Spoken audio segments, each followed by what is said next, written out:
सर्वमङ्गलमाङ्गल्ये शिवे सर्वार्थसाधिके शरण्ये त्र्यम्बके गौरी नारायणी नमोऽस्तुते।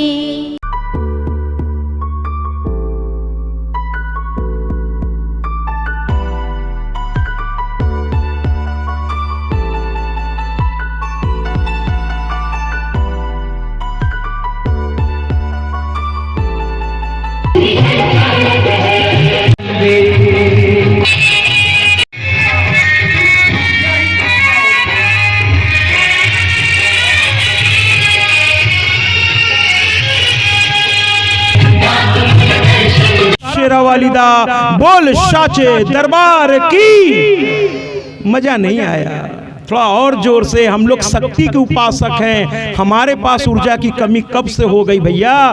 हम तो उस जगत जननी के उपासक हैं, इसलिए एक बार जोर से लगाएंगे, माँ तक आवाज पहुंचनी चाहिए। जयकारा शेरावालीदा बोल साचे दरबार की। ये हुई बात। जय माता की। आइए कथा को आगे बढ़ाते हैं। तो कहने का तात्पर्य है कि इस तरीके से महाराज सुदर्शन ने आज जिद कर दी, कह दिया माँ मुझे दर्शन दे। अरे मैया कहाँ है तू? तेरा ये बालक पुकार रहा है तुझे, अब कितना और तरसाएगी? दर्शन दे के इन आंखों को धन्य कर। अरे जिन आंखों ने अपने भगवान को नहीं देखा, उन आंखों का क्या काम? आंखों से भगवान को देखिए। सूर के पास आंख नहीं थी, सूरदास के पास, लेकिन वो मन की आंखों से कृष्ण को ऐसा देखे कि आंख वाले नहीं देख पाए। इसलिए सूर की कविताओं में कृष्ण का वर्णन ऐसा है जो कोई और कर ही नहीं सका। सूर ने आंखें नहीं थी, लेकिन अपने भगवान को याद किया और मन की आंखों से कृष्ण को देखते गए और बोलते गए, और उनके शिष्यों ने लिख डाला। जो लिख डाला वो आज तक कोई लिख नहीं पाया कृष्ण के बारे में। सूरदास की कविताएं पढ़िए कृष्ण के बारे में, जो उन्होंने कह दिया वो किसी और ने कहा ही नहीं। तो भगवान के दर्शन के लिए सुदर्शन ने मां के दर्शन के लिए जिद किया। मां हमारी दर्शन दी। सुदर्शन बड़ा प्रसन्न हुआ, मां के चरणों में लोटपोट होने लगा, कहने लगा हे मां, मेरे दुख को दूर करने का उन्होंने नहीं कहा हे मां बस तेरी दर्शन हो गए, अपने आप मेरा सब कुछ हो गया। तेरा दर्शन हो गया, मेरा सब कुछ हो गया, अब मुझे किसी चीज की कोई इच्छा नहीं है। भक्त यही कहता है भगवान से। मां ने कहा नहीं पुत्र, अभी तुम्हें बहुत कुछ करना है। अयोध्या जो है इतनी पवित्र भूमि है, दुष्टों के हाथ में है, तुम्हें उसे छुड़ाना है। और सुनो पुत्र, थोड़ी देर में एक व्यक्ति आएगा तुम्हारे पास रथ लेकर के, उस रथ को तुम स्वीकार करना। उस रथ में नाना प्रकार के अस्त्र और शस्त्र मैंने रखवाए हैं, वो तुम्हारे हैं। और उस रथ पर चढ़कर तुम सुबाहु की नगरी, राजा सुबाहु, काशी नरेश यानी वाराणसी बनारस, वहां के राजा सुबाहु, उनकी पुत्री है, बड़ी ही प्यारी है शशिकला। उस जैसी सुंदर स्त्री उस जमाने में कहीं और नहीं थी। माँ ने सुदर्शन से कहा ये तुम्हारे लिए ही जन्म लिए। कहते ना चूड़ियां यहाँ बनती हैं महाराज, लेकिन जोड़ियां वहां बनती हैं। जिस दिन लड़का जन्म लेता है उसी के कुछ दिन के आसपास उसकी होने वाली पत्नी भी कहीं ना कहीं जन्म ले लेती है। बस वो समय का इंतजार होता है, जब वो काल और घड़ी आती है तो दोनों में मिलाप हो जाता है। लोग कहते हैं हमने लड़का ढूंढा, हमने लड़की ढूंढी। अरे भैया ढूंढी नहीं, जो भगवान ने उसके लिए बनाया था वो आप ले आए और ला करके उसे सौंप दिया। बिना भगवान की रचना के कोई किसी से मिलता नहीं। अब आप कहेंगे फिर भगवान, कुछ लोग को शिकायत हो सकती है कि भगवान फिर ऐसा उल्टा सीधा क्यों हमारे किस्मत में लिख दिए।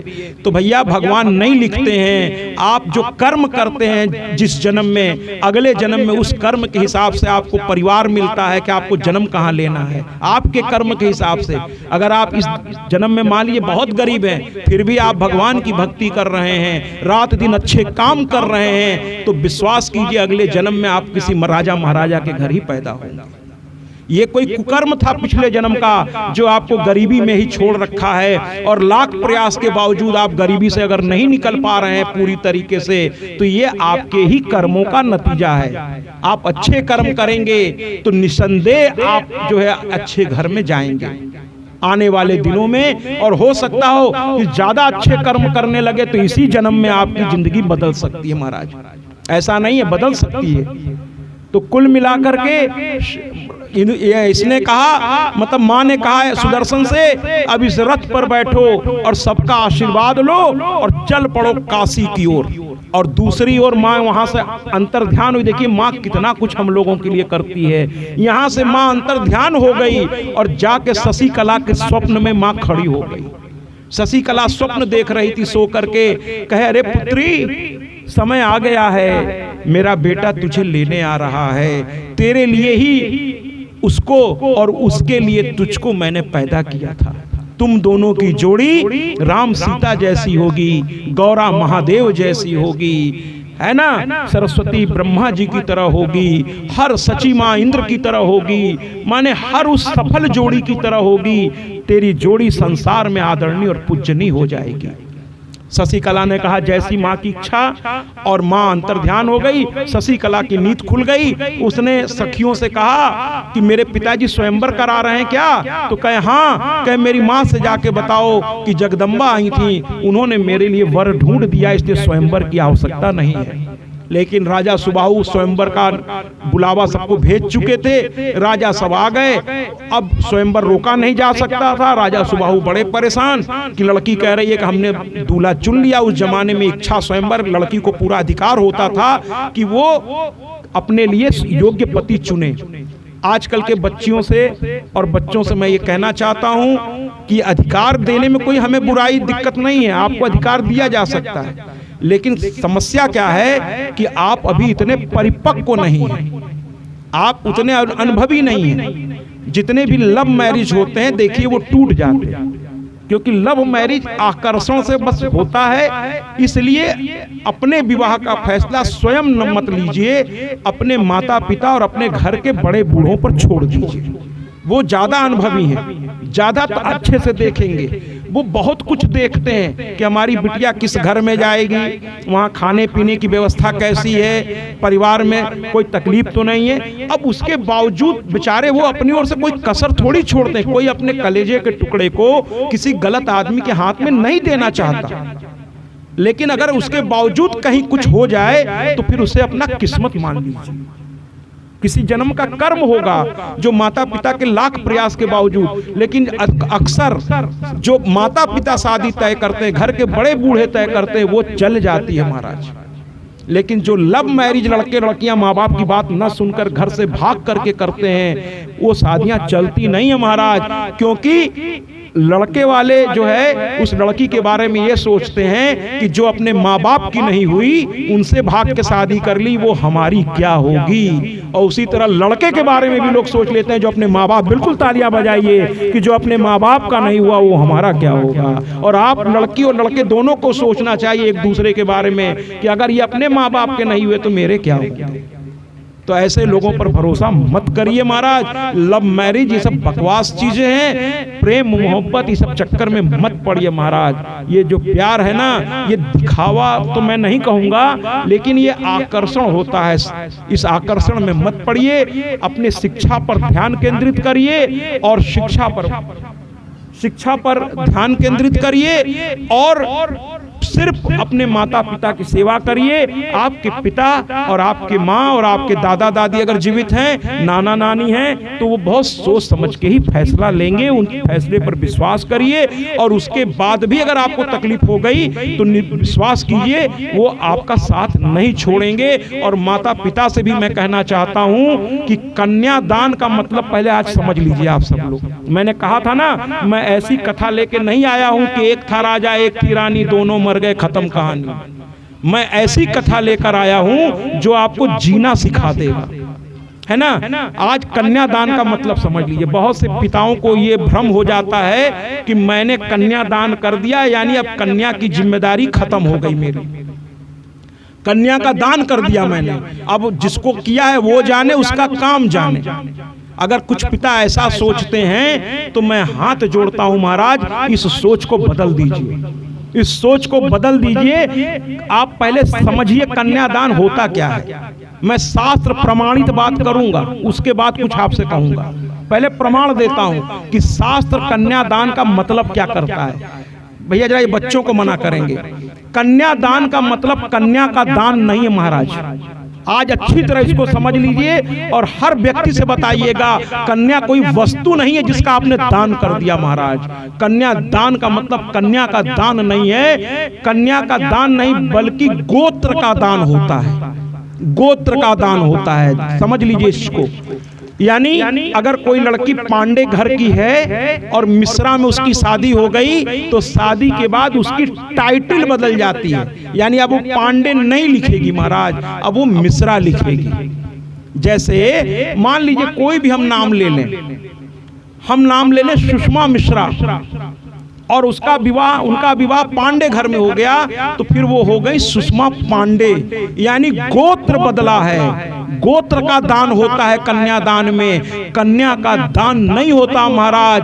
पिताओं से मैं कहना चाहता हूं कि कन्या आपकी थी, कन्या आपकी है और कन्या आपकी रहेगी। कोई माई का लाल उसको आपसे अलग नहीं कर सकता महाराज, कोई अलग नहीं कर सकता। इसलिए कन्या के पास पूरे हक से जाया कीजिए, पूरे हक से, और उससे पूछा कीजिए कि कोई तुम्हें तकलीफ तो नहीं है। उसको मरने के लिए ससुराल में मत छोड़ दीजिए महाराज, मत छोड़ दीजिए। मैं ये नहीं कहता कि उसके ससुराल में घुस करके बात बात पर हस्तक्षेप कीजिए, मैं ये भी नहीं कहता। कृपया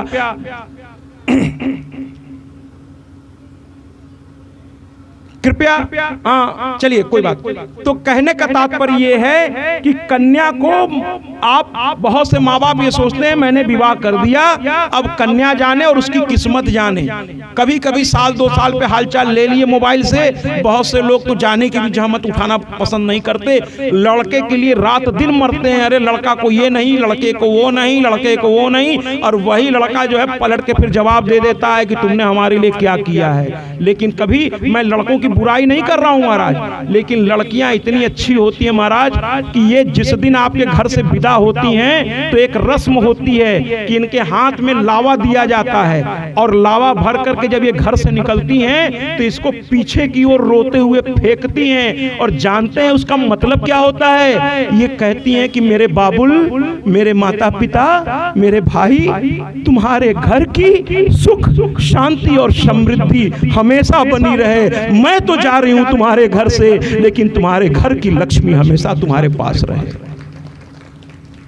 ऐसी होती है कन्याएं, इनको अकेला मत छोड़िए, वरना जब तकलीफ में ये आती हैं अपने पिता और भाई की ओर देखती हैं और जब आप मुंह फेर लेते हैं तो उस दिन ये अपने आप को अनाथ समझ बैठती हैं, एकांत में रोने लगती हैं। और इनके जिस घर में कन्याओं के आंख से आंसू गिरता है उस घर के सर्वनाश को कोई बचा नहीं सकता महाराज। इसलिए मैं हाथ जोड़ के आपसे कहता हूं कि कन्या के विवाह के बाद आपकी जिम्मेदारी खत्म नहीं होती महाराज। जैसे लड़के का आप ध्यान रखते हैं, लड़की का भी ध्यान रखिए, उसका भी ध्यान रखिए। हाँ, बेवजह अगर भगवान ने उसको सब कुछ दिया है, कोई कमी नहीं है महाराज, तो उसके जिंदगी में प्रवेश बिना मतलब मत करिए, दूर से देखते रहिए, सुखी है ना। लेकिन अगर वो तड़प रही है एक एक रोटी के लिए, लोग उसे ताने मार रहे हैं, लोग उसे परेशान कर रहे हैं, आए दिन उसे धमकियां दी जा रही हैं महाराज, तो आगे बढ़कर उसके सर पर हाथ रख के कहिए, अभी भी तेरा बाप जिंदा है, किसी की हिम्मत नहीं जो तेरी ओर आंख उठा के देख ले। कृपा करके ध्यान रखिए इस बात का। जब तक माँ बाप जिंदा है कम से कम बच्ची को यह एहसास होना चाहिए कि आज भी मेरे बाबुल का घर जिंदा है मेरे लिए। और पिता के मरने के बाद भाई की जिम्मेदारी है कि वो एहसास कराता रहे कि तेरे रक्षा बंधन के धागे को मैं भूला नहीं हूँ। बहना, अगर कोई तकलीफ हो, एक छोटा सा फोन घुमाना, मैं जितनी जल्दी हो सकेगा तेरे सामने खड़ा मिलूंगा। भाई को भी हमेशा ये ध्यान रखना चाहिए। तालियों से एक बार स्वागत करिए। तो कुल मिलाकर के यहां पर स्वयंवर हो गया महाराज, स्वयंवर हो गया, सारे राजा महाराजा इकट्ठे हो गए। अब सुबाहु क्या करें? कन्या कह रही है कि हमने तो वर चुन लिया, लेकिन अब सुबाहु करें तो क्या करें? कन्या को कितना भी समझा रहे हैं, कन्या कह रही है कि मैंने एक पति चुन लिया और हम भारतीय नारी हैं। भारतीय नारी तो बड़े गर्व से कहती है, भला है बुरा है जैसा भी है, मेरा पति मेरा देवता है। भला है बुरा है जैसा भी है, मेरा पति मेरा देवता है। हाँ, पति को सुधारने का प्रयास वो करती हैं, उनकी उसी के हित के लिए, वो जरूरी है, लेकिन समाज के सामने वो हमेशा कहती है मेरा पति। हाँ, अपने किसी गुरुजन से, किसी माता पिता से, किसी गुरु से जरूर कहती हैं थोड़ा इनको समझाइए, लेकिन किसके लिए? उसी की भलाई के लिए। उनका अपना कोई स्वार्थ उसमें नहीं होता महाराज, कोई स्वार्थ नहीं है। वो अगर कह रही हैं इसलिए कि आपकी उम्र लंबी हो और वो आपको देखकर प्रसन्न होती रहें, वो आपको बहुत चाहती हैं, इसीलिए तो चाहती हैं कि आप में कोई बुरी आदत न हो। अच्छा नहीं लगा क्या ये बात? कुल मिलाकर के अब यहाँ पर शशिकला ने ठान लिया कि मैं इसी से शादी करूंगी। राजा सुबाहु बड़े चिंता में पड़ गए। उधर ये लड़का चलने लगा तो माँ ने कहा अकेले मत जाओ, युधाजित गुप्तचर लगे हुए चारों ओर। तो माँ को समझाया, लेकिन माँ मानी नहीं, कहे जिएंगे साथ मरेंगे साथ। माँ का हृदय ऐसा होता है। कहने लगी अब तुम जिद कर ही रहे हो जाने की बाहर, तो मुझको भी ले चलो। रथ पे बैठ गई। दोनों माँ बेटे भरद्वाज ऋषि के आश्रम में भरद्वाज ऋषि को प्रणाम किए। भरद्वाज ऋषि तो ऋषि थे, संत थे, समझ गए कि अब इसका दिन बदलने वाला है, माँ की भक्ति अब रंग लाने वाली है, माँ की कृपा इस पर बरस रही है। इसलिए भरद्वाज ऋषि ने रोका नहीं, बल्कि तुरंत कहा शीघ्रम गच्छ, तुरंत जाओ, क्योंकि वो जानते थे कि अब माँ की भक्त है ये और माँ इसके अब आगे आगे चल रही है। अब इसको कोई माई का लाल भी रोक नहीं सकता। चल पड़ा अकेले और पहुंच गया काशी नरेश के उस स्वयंवर में। खड़ा हो गया। राजाओं ने कहा रे अकेला आया है, यहाँ सब सेना लेकर आए हैं, तू अकेला आया है? कहने लगा मैं अकेला नहीं आया हूं मूर्खों, ध्यान से देखो, मेरे हृदय में मेरी मैया भी मेरे साथ आई है। जहां भक्त रहता है वहीं उसका भगवान भी रहता है।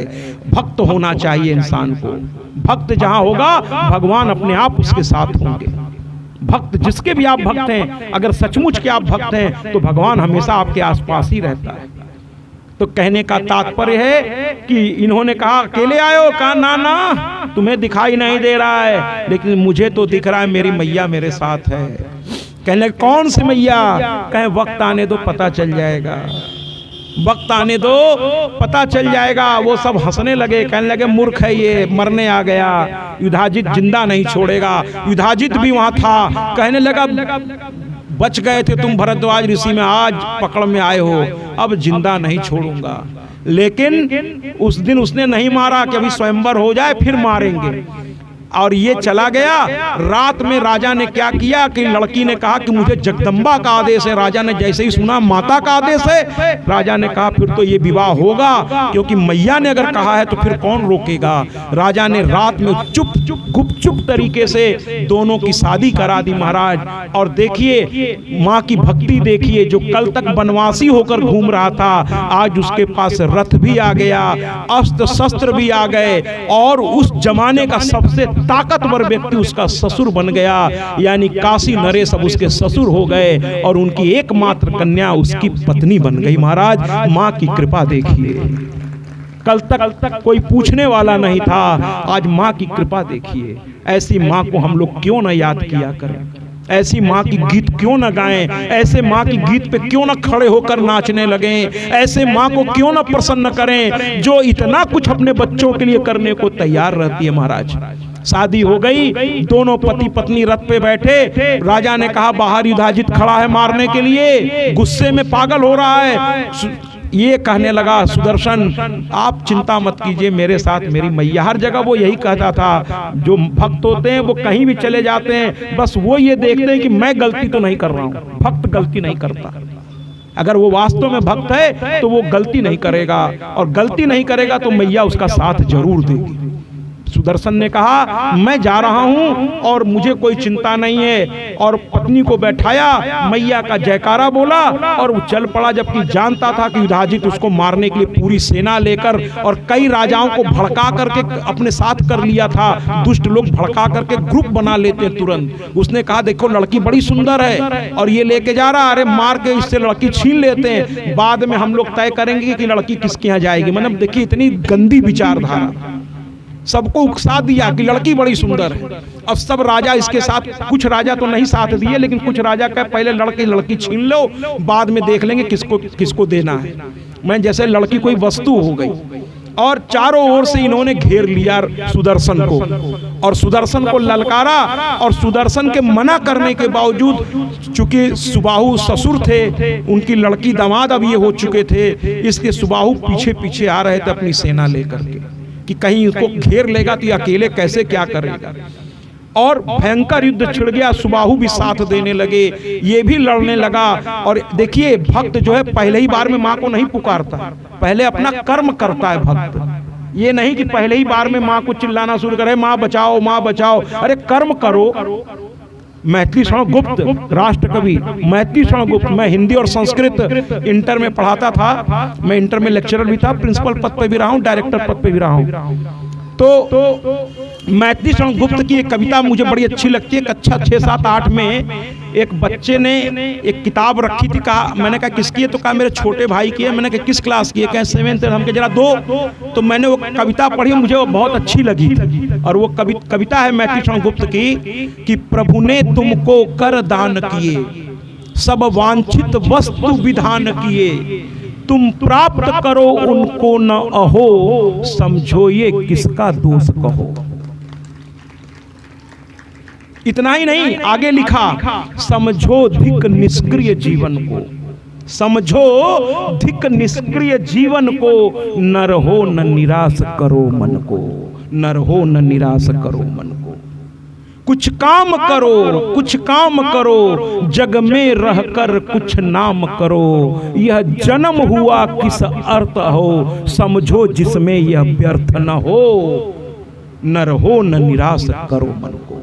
और ये बात मुझे बहुत अच्छी लग गई कि भगवान ने हमको 2 हाथ, पैर, आंख, नाक, कान, 5 कर्मेंद्री, 10 ज्ञानेंद्री दे रखी है महाराज, सारी वस्तु दे रखे हैं। अब हम अपना कर्म ही नहीं करेंगे तो भैया अगर आपको छोला भटूरा खाने का मन है ना, तो सबसे पहले बाजार से जाकर के काबुली चना और मैदा, और भी माताएं सब जानती हैं, मुस्कुरा भी रही होंगी, वो पूरी लिस्ट दे देंगी आपको कि ले आओ इतना तो बनेगा, ऐसे थोड़े ना बन जाएगा, कल्पना करने से थोड़े बनेगा। जाओ झोला पकड़ा देंगे, जाओ पहले सामान ले आओ, सामान लाइए, फिर माताएं बेचारी बनाती हैं, उसमें बहुत सारा ताम झाम है। बनने के बाद फिर आपके सामने सजा कर रख दिया। अब आप कहिए कि नहीं मैया के हम भक्त हैं, ये मुंह में उड़ उड़ के खुदे आएगा, तो बैठे रहिए, देखिए कब आएगा छोला और भटूरा मुंह में।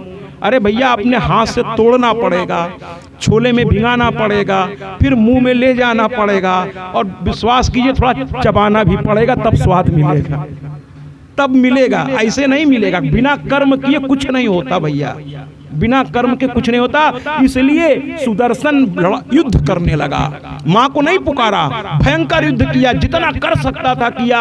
जब उसके बावजूद इतनी बड़ी सेना चारों ओर से घेरे हुए हो, एक नहीं कई राजाओं की सेना लग गई, अंत में सुदर्शन थकने लगा, और तब उसने हल्की सी नजर ऊपर उठाई। और जब भक्त कर्मठ होता है और माँ पर विश्वास करता है, कर्म करते करते जब वो थकने लगता है, जहां वो लगता है कि अब हारेगा, वहीं तो मैया आकर के संभालेगी।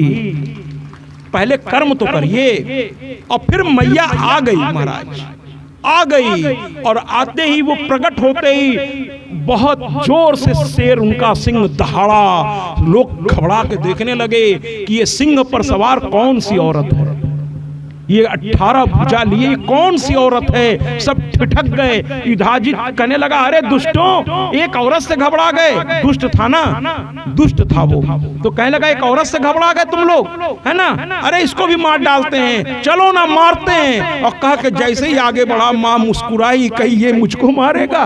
उन्होंने तलवार, माँ ने केवल ऐसे हाथ में, माँ चाहती तो एक फूंक से उसको मार देती, लेकिन माँ हमें सिखाती है बिना कर्म के तो माँ भी कुछ नहीं करती। पहले कर्म करना पड़ता है। उन्होंने तलवार उठाई और एक झटका दिया, युधाजित मारा गया। शत्रुजित आगे बढ़ा, अरे मैं मार डालूंगा इसको। मां ने उसी तलवार को हल्का सा आगे किया और वो भी मर गया। बोलिए ना जयकारा शेरा वालिदा, बोल साचे दरबार की। कल तक सुदर्शन मारा मारा फिर रहा था, लेकिन मां की भक्ति ने क्या कुछ दिला दिया।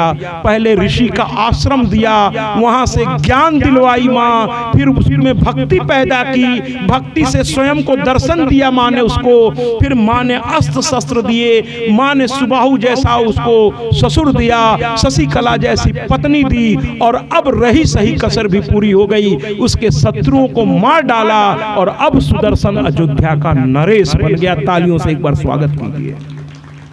सुदर्शन हाथ जोड़कर मां के सामने। हम लोग यही तो गलती करते हैं महाराज, दुख में जो है खूब भगवान को याद करेंगे, लेकिन जैसे ही दिन बदलने लगता है धीरे धीरे उसी भगवान को भूल जाते हैं महाराज। अरे महाराज, जब अच्छा हो तब भगवान को याद करना चाहिए, तब तो भगवान कहिए मेरा भक्त है। जब बुरे दिन में तो सभी याद करते हैं, फिर आप में और औरों में अंतर क्या रह गया? आप भक्त हैं तो आप उन दिनों में याद कीजिए जिन दिनों में और लोग नहीं याद करना चाहते। जब सब चारों ओर से सुख ही सुख हो, तब अगर आप भगवान की आराधना करते हैं तो महाराज आप भक्त हैं। इसीलिए डॉक्टर साहब को मैं पुनः बधाई देता हूं कि आपने इतने व्यस्त अपने रूटीन में से समय निकाला और आप सबके साथ कितनी श्रद्धा के साथ माँ की कथा का आयोजन करके आज बड़ी श्रद्धा के साथ माँ की कथा आप सब आपके माध्यम से सुन रहे हैं। इसलिए एक बार जोरदार तालियां डॉक्टर साहब के लिए पुनः हो जाए। मैं बार बार ये कहूंगा, ब्रह्मा जब नारद को कथा सुनाते थे तो कहते थे हे नारद, हे नारद, हे नारद, क्योंकि नारद के द्वारा वो कथा हो रही है। मैंने नारद कहने लगे ब्रह्मा जी से सुनाइए, तब ब्रह्मा जी ने सुनाया था नारद को ये देवी भागवत। तो जब आदमी किसी के कहने पर सुनाएगा तो उसका नाम तो लेगा ही बार बार। तो ब्रह्मा जी कहने लगे सुनो पुत्र, तुम बड़े अच्छे हो, तुम्हारा भाव बड़ा अच्छा है, तुम्हारे द्वारा इस पृथ्वी को आज श्रीमद् देवी भागवत वरना मेरे तक ही रह जाता। तुम बड़े अच्छे हो जो तुमने मुझसे प्रार्थना की कि देवी भागवत सुनाइए, और मैंने भगवान विष्णु से प्रार्थना की थी, विष्णु ने मुझे सुनाई, मैं तुमको सुना रहा हूं। तुमसे आगे चलकर महर्षि वेदव्यास प्रार्थना करेंगे, तुम महर्षि वेदव्यास को सुनाना और वेदव्यास उसको लिखेंगे और सारे संसार में ये रचना जाएगी। तो तुम बड़े भाग। तो बार बार कहते थे हे नारद, हे नारद। तो अगर कथा सुनाने के लिए जो निवेदन करे तो उसके लिए ब्रह्मा जी तक कहते हैं कि नारद चूंकि निवेदन किए तो ब्रह्मा जी बार बार उनकी प्रशंसा करते हुए कहते हैं अरे नारद, अरे नारद, तुमने पृथ्वी के लिए कितना अच्छा काम किया, अरे नारद, हे नारद। तो अगर मैंने 2-4 बार डॉक्टर साहब कह दिया तो क्या गुनाह कर दिया महाराज, क्या गुनाह कर दिया। फिर से एक बार डॉक्टर साहब का निवेदन है कि वो अर्ध श्लोक है महाराज, पूर्ण श्लोक नहीं है। आपको सुनकर आश्चर्य होगा कि श्रीमद् देवी भागवत आधे श्लोक से पैदा हुआ है, और वो श्लोक भगवान विष्णु को माता ने कहा था सर्व खल विद मेवाहम नान्य दस्ती सनातना। ये श्रीमद् देवी भागवत का अर्ध श्लोक ही आगे चलकर विस्तार लिया। ब्रह्मा जी ने इसको हजारों श्लोक में बनाया जो स्वर्ग में आज भी है, और उसको नारद के द्वारा सुनने के बाद वेदव्यास जी ने 18,000 श्लोक और 12 स्कंद और 318 अध्याय 9 दिनों में हम इसको सुनाने का प्रयास करेंगे। और देवी भागवत के महात्मा का पहला श्लोक देवी भागवतम नाम पुराणम परमोत्तमम तरलोक के जननी साक्षात ज्ञते यत्र शाश्वती, ज्ञते यत्र शाश्वती, ज्ञते यत्र शाश्वती। अर्थात वेदव्यास जी कहते हैं कि हे जन्मेजय, लिखने को मैंने 18 पुराण लिखे हैं, 18 उप महापुराण लिखे हैं, 4 वेदों का विभाजन किया है, लेकिन मैं लिखने वाला गर्व से ये घोषणा करता हूं कि सारे पुराणों में सबसे श्रेष्ठ, सबसे महान और सबसे बड़ा, ये मैं नहीं कह रहा हूं, लिखने वाला व्यास जी खुद कह रहे हैं कि सबसे श्रेष्ठ अगर कोई पुराण है मेरे सारे रचना में तो एकमात्र देवी भागवत है महाराज। तो लोगों ने पूछा ऐसा क्यों है, तो उन्होंने कहा क्योंकि तरलोक के जननी साक्षात कहते हैं ना, देवी भागवतम नाम पुराणम परमोत्तम, सारे पुराणों में केवल उत्तम नहीं परमोत्तम है। तो कहते हैं क्यों है परमोत्तम? तो कहते हैं महाराज इसलिए क्योंकि त्रैलोक के जननी साक्षात, इसमें ब्रह्मा विष्णु महेश की भी जो माता है ये उसकी गाथा है, इसलिए ये दुनिया का सबसे श्रेष्ठ ग्रंथ है। ये देवताओं के भी माता हैं, ये देव माता हैं, ये पराशक्ति हैं, ये आदि शक्ति हैं। इनके बारे में सरल भाषा में कहना हो तो आदि अनादि अनामय अविचल अविनाशी अमल अनंत गोचर अज आनंद राशि, ऐसी है मेरी मैया, उसकी ये कथा है। तो लिखने वाला तक कह रहा है कि सारे पुराणों में सबसे उत्तम है ये, तो मैं तो बहुत छोटा व्यक्ति हूं, अगर मैंने कह दिया तो क्या गुनाह कर दिया। आइए कथा को आगे बढ़ाते हैं। यहाँ पर सुदर्शन बैठ गया और मैया जी तेरे चरणों की, और आज सुदर्शन हाथ जोड़ दिया और सुबाहु भी घुटने के बल बैठ गए। कहने लगे मेरे दामाद की वजह से आज मुझे आपके दर्शन हो गए। एक भक्त की वजह से न जाने कितनों को लाभ मिल जाता है। मैं बार बार कह रहा हूं, पुनः कहूंगा, डॉक्टर साहब के भाव से आज श्रीमद् देवी भागवत, आज यहाँ सुदर्शन की वजह से सुबाहु को भी माँ के दर्शन हो गए और सुबाहु ने हाथ जोड़ दिया और कहने लगे माँ अब दर्शन दी हो तो वरदान भी दे दो। माँ ने कहा क्या दूं? ध्यान से सुनिएगा, ये स्थान आज भी है, मैं आपको पता बता रहा हूँ, ध्यान से सुनिएगा। सुबाहु ने कहा माँ मुझे वरदान दो। माँ